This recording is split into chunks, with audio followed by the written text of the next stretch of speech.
گرمی های فکر 125. چرا ما جنبش انتقادی نداریم؟ چرا جنبش ما جنبش انتقادی نیست؟ برای اینکه این رو بررسی بکنیم اول باید عرض بکنم که جنبش انتقادی در حقیقت جنبش روشنگریه و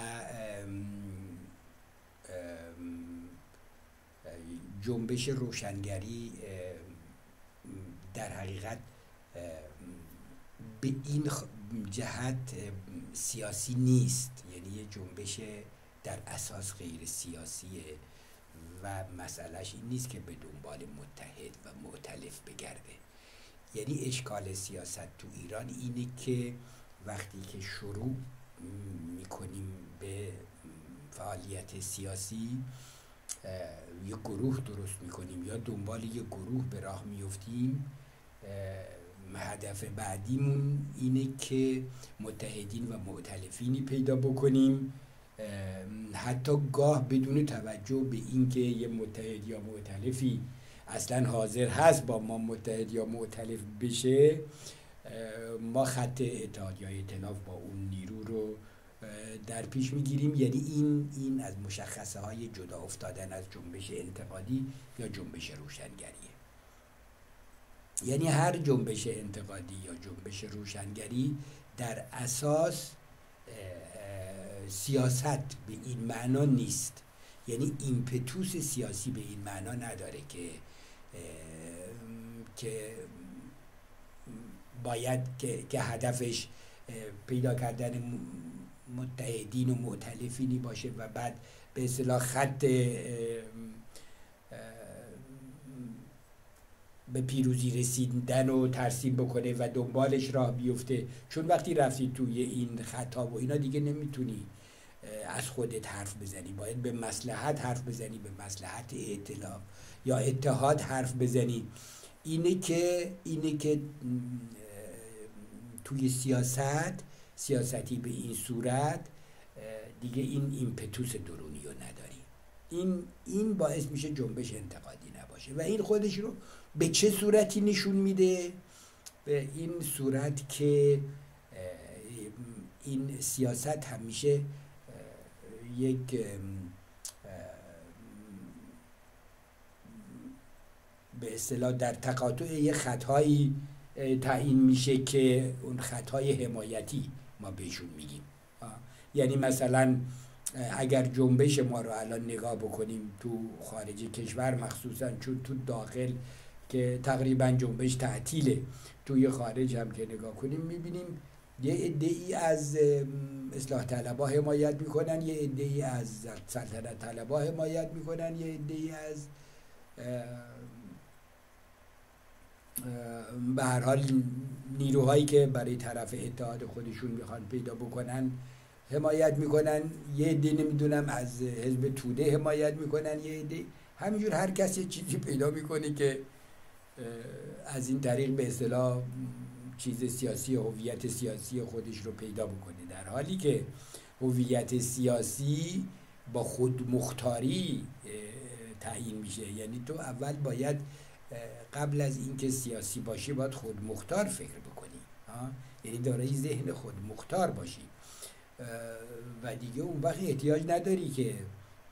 بری به دنبال این و اون. فاجعه حمایت از جمهوری اسلامی به این صورت رخ داد که این چیز وجود نداشت، این عامل درونی، این محرک درونی برای خودمختاری وجود نداشت، خودمختاری فکر وجود نداشت و در نتیجه آدم میرفت یا این گروه ها میرفت یا اینایی که میمدن تو سیاست به دو قسمت تقسیم شد. یه عده‌ای در تضاد با جمهوری اسلامی، تضاد شدید و رادیکال و با همه حتی اقسام رفرم هایی که توی اون به وجود میاد یا میتونه به وجود میاد، و یه عده‌ای هم به خط حمایتی از جمهوری اسلامی رو در پیش بردن و این خطوط هیچ کدوم ربطی به خودمختاری ذهن نداشت، یعنی احتیاجی به خودمختار بودن نداشت. بعد بعد اینا در شرایطی که سازماندهی ملی وجود نداره، این گرایشات چون فقط در شرایطی که عواطف تو فضای سیاسی یلن و حرکت میکنن و تعیین میکنن و نقش میزنن به رویدادهای سیاسی، در چنین شرایطی این خطهای حمایتی که میگم دلیل نبود جنبش انتقادی است، دلیل نبود یا ضعف جنبش روشنگری است، اینا تدریجاً به خصائل نیروی سیاسی یا عنصر سیاسی تبدیل میشن و بعدش هم که حتی یه نیروی یا یه آدمی متوجه بشه که اشتباه کرده بود در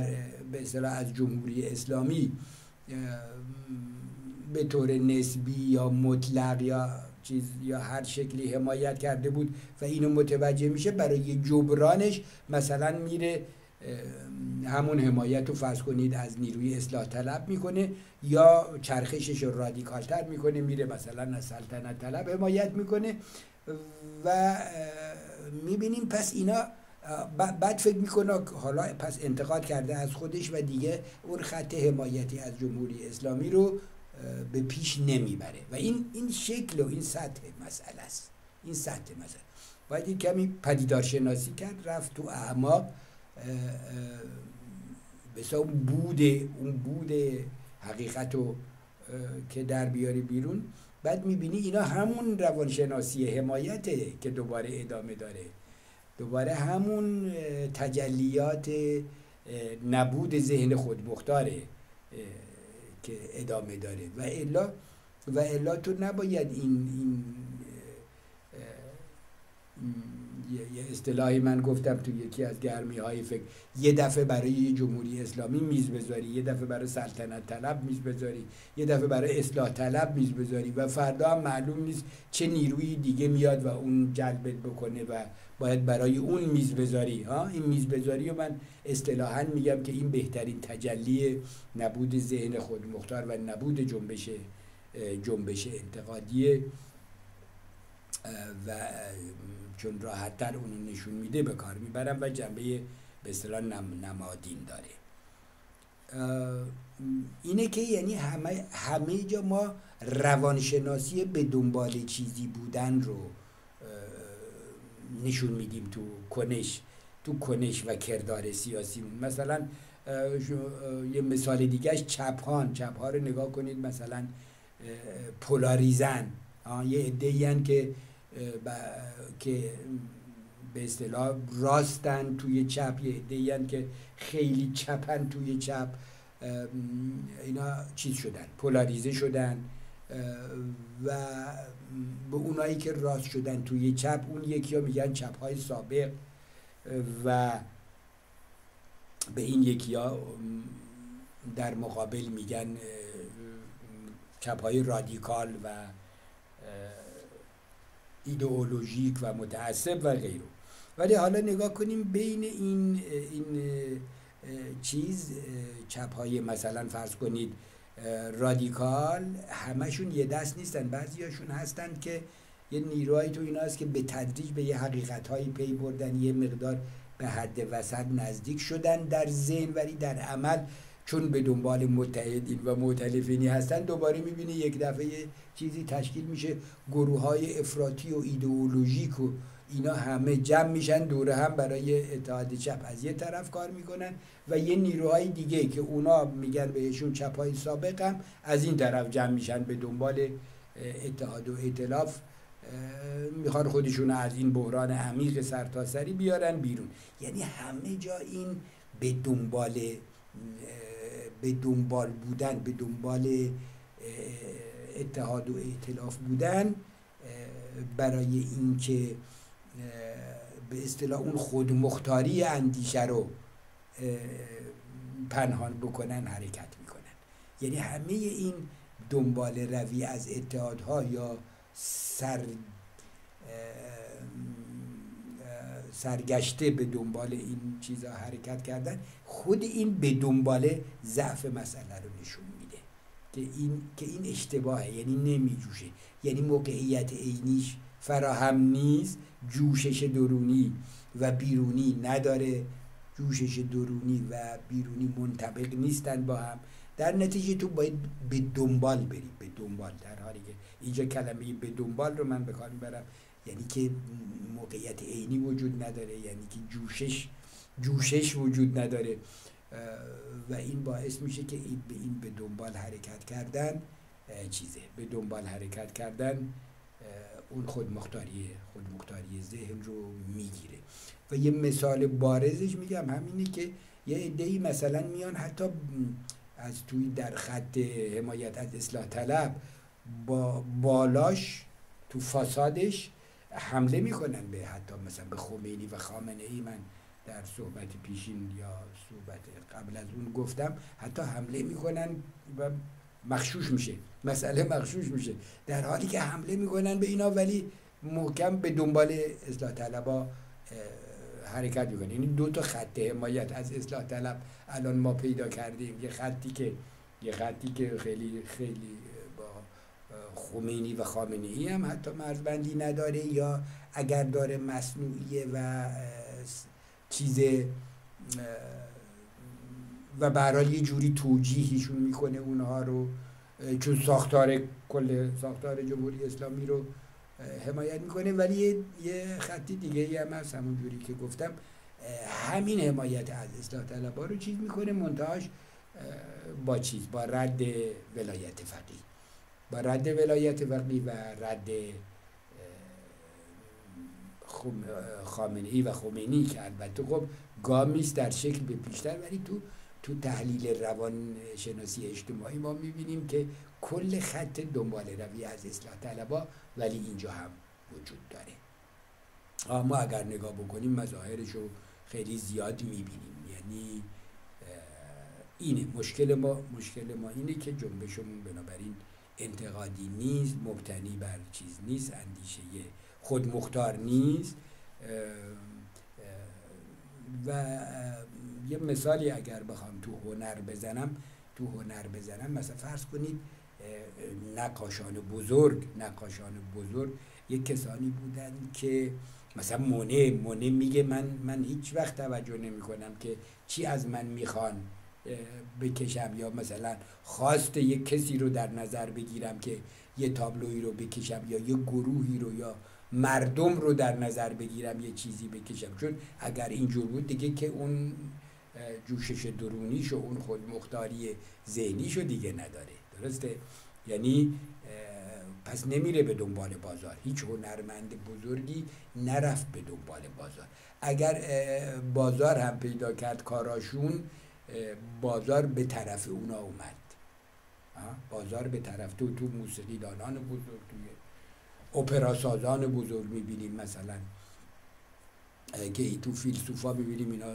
در دوره زندگیشون هم وضعشون بسیار بد بود و به ندرت اگر هم وضعشون خوب بود به هر حال در این شرایط استثنایی اون چیزی که به اصطلاح بهش میگیم بازار به طرف اینا اومد. یعنی حالا این